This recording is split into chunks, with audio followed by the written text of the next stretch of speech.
Paul Dunstan Wnek. I was a bosun mate, third class diver, special operations. On board ship, I was known as a seaman striker, going for my three bars to become a seaman.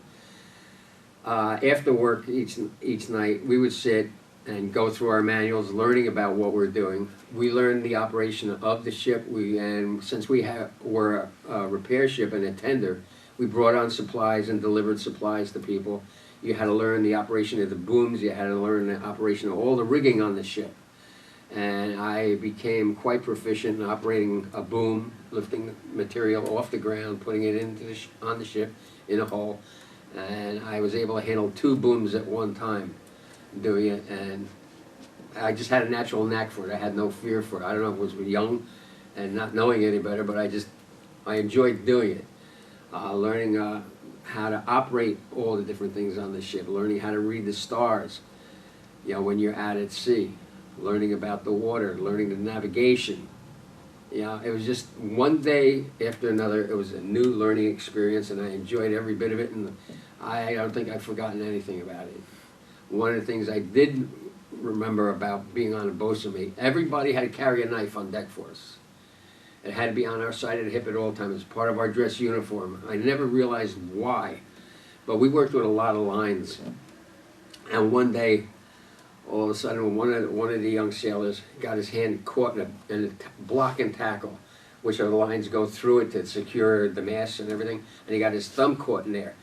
And the first class petty officer come over right away, whipped his knife out, and right at the thumb joint, he cut it off before his whole hand got sucked into the block, got his thumb right off there. And then he wrapped it in a towel. And I says, oh, that's why we carry the knives. What happened is, one time, the first year I was in the Navy, I witnessed a tragic accident on board ship. My first class petty officer, who we got to know very well, was electrocuted on board ship. There was an exhaust fan on the ship, and the electricians had taken the hood off it, and they left the wires bare when they went to chow or lunch. First class petty officer went over to look into the hole that was there, and the wires touched his chest. We stood in awe as he stood up, spun around, and then dropped dead.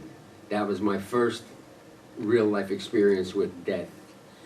The second experience I had, we had a sailor who was very uncomfortable being a sailor, who decided one night he tied a rope around the outer railing and jumped off and hung himself. I couldn't understand this because I loved every day I was in the Navy. I just learned it. I loved the way the ship was ran, the way it was organized, how clean the United States Navy was. Every department you walked into on this ship was immaculate. I mean, our decks and compartments were so clean. Every day they were clean, washed, scrubbed. That's one of the things on deck for us. You scrub the ship in the morning and you scrub the ship at night. I like when we had to load and unload cargo, to see how all men worked together in unison to do different things, and how, like, if your chief or your first class petty officer hollered something out for you to move here and go do that, you instantly went and did it.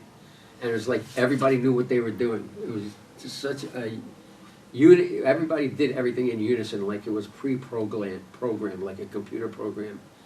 There was no, what should I do? How should I do it? You did it. And if this was your first time, you were always working along with somebody who taught you. And there was never an instance where somebody says, no, I'm not going to teach him or anything. You worked together. I mean, that's what we were. We were one. We were many, but we were one.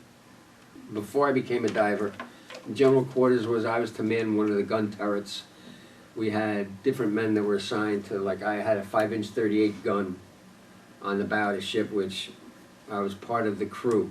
We learned all aspects of that weapon, from the loading, the packing, the lifting of the shells, loading it, to firing it, aiming it. Honestly, I have to say we were never really good at hitting targets. They would bring out drones for us, float them across the water. We came close, but no apples.